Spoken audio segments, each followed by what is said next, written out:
राधा राधा रामकृष्ण हरी.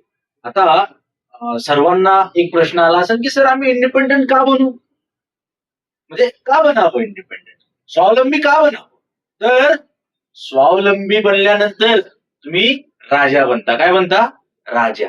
आता याचं अति उत्तम उदाहरण तुम्हाला मी देतो की सर कोण होता जो स्वावलंबी होऊन राजा झाला. तो होता माझा छत्रपती शिवाजी महाराज.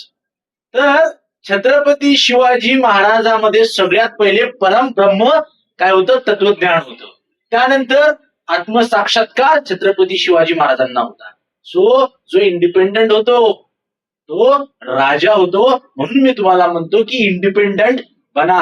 तुम्ही प्रयत्न करता ते लक्षात, पण होऊ शकत नाहीये. त्याचं कारण आहे तुम्ही काय करण्याचा प्रयत्न आहे, अथांग समुद्र ज्ञान प्राप्त करण्याचा प्रयत्न करतात. आणि माझ्या राजाने आलं का लक्षात, फक्त या 3 तत्वाला जाणून काय केलं, स्वतःच राज्य निर्माण केलं आणि राजा झाला.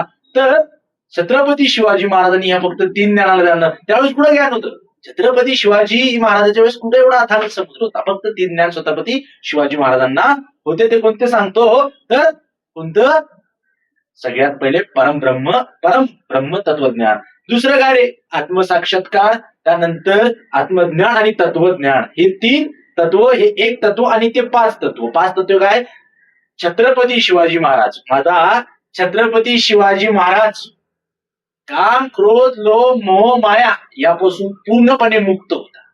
का होता, परब्रह्म तत्वज्ञान प्राप्त झालं होतं.